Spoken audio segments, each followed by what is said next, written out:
Welcome to this video entitled Key Species in Redox Reactions. We're trying here to understand the role played by important species in a redox reaction, determining which element changes in oxidation number, stating which species is oxidized and reduced, and identifying the oxidizing and reducing agents in a reaction. So let's look at a few examples to decide how these terms work. So first is this reaction here between iron 2 and manganate. And if we assign all the oxidation numbers for this reaction, and you can do this in full, I'll just give you the highlights, which is that we find here that this Fe2 plus starts at plus 2 and ends up here at plus 3, whereas the manganese starts at plus 7 and ends up at plus 2. Now, I haven't assigned these fully, you should go away and do that, but those are the highlights. And so what we find here is that there are two key species in this redox equation. And why is Fe2 plus a key species? Well, it's because iron increases in oxidation number from plus 2 to plus 3. In MnO4- is also a key species, and the reason is that manganese has decreased in oxidation number from plus 7 to plus 2. So because the element, either iron or manganese, has changed in oxidation number, these species are important, whereas in H+, the oxidation number in H+ of hydrogen is plus 1, and in H2O it's also plus 1, so there's been no change there of oxidation number, and therefore H+ is not as important a species as regards to redox as Fe2+ and MnO4-. So what has happened to Fe2+? Well, Fe2+, because iron has increased in oxidation number, this guy here must have been oxidized.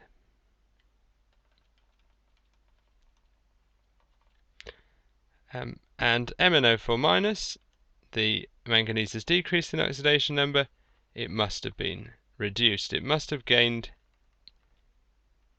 electrons. Now, if it's gained electrons, then those electrons have got to come from somewhere, and they've come from the Fe2+, which has lost electrons. So we can think about this reaction as being MnO4- taking electrons from Fe2+, or in other words, it has oxidized, it has reduced, it has oxidized Fe2+, and that means that MnO4- can be called the oxidizing agent. Agent just means somebody who does something. So the agent, the species which has done the oxidizing, is MnO4-, and we can tell it's done the oxidizing because it has gained electrons, or it's been reduced. In contrast, the reducing agent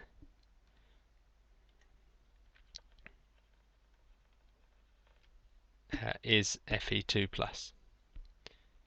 Here's another example for you to try. Assign the oxidation numbers, work out the key species, and try and see if you can assign what has been oxidized, what's been reduced, what's the oxidizing agent, and what's the reducing agent. Pause the video and see how you get on. Well, let's see how you did. So the key species here are HNO3, because we've got the following changes of oxidation number for nitrogen, and H2S, because we've got the following changes for sulfur. So we can identify our species here as HNO3, that's a key species, H2S. Why is it important?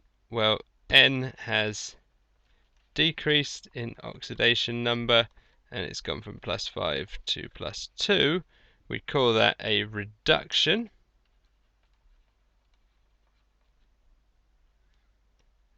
It's gained electrons,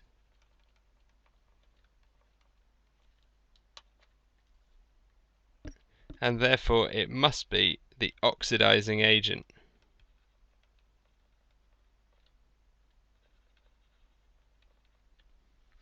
Contrast H2S, we should find the opposite. Sulfur has increased in oxidation number from -2 to 0. That must mean it's been oxidized, or it's lost electrons, and therefore it's the reducing agent. As here's a third example for you to try again. Pause the video, see if you can fill in the same information. Well, let's see what's happened. So if we assign our oxidation numbers again, we find chlorine is 0 here, and then if we look over here in NaCl, it's -1, and in NaOCl, we have to do a little bit more work. So let's start going through these systematically, because I think it'll be helpful to see for all of them. So the sodiums are +1 there, and sodium in any compound is basically +1, and so we can assign +1 and +1. We're used to oxygen having a typical value of -2 in a compound, and it will keep its value of -2 there and -2 there. Hydrogen is always +1 apart from in hydrides, and no surprises there. That means this chlorine, in order for that to add to 0, must have an oxidation state of +1.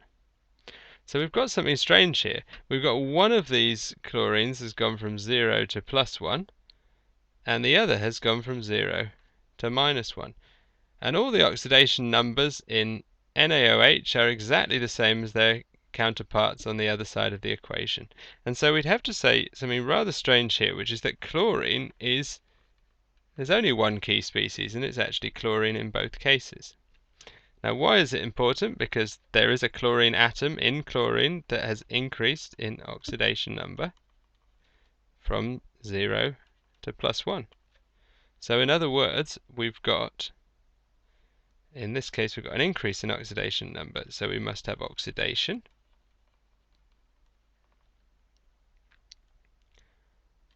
Then in the other chlorine, we've got the other chlorine in the Cl2 molecule has dropped in oxidation number, and so this has gone from 0 to -1, and consequently we say that that has been reduced.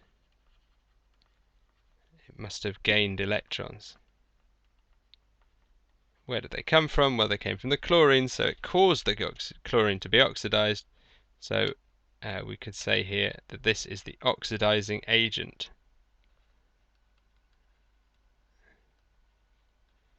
So Cl2 is the oxidizing agent, but it also must be the reducing agent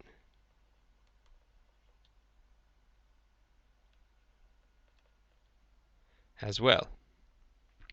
So in summary, key reactants are species which contain elements which change in oxidation number. Important that we make that distinction. The species is essentially the thing in the equation, and the element is a part of that. Sometimes they're the same, but sometimes in general they are different. The species which gains electrons is reduced. The species that loses electrons is oxidized, that should say.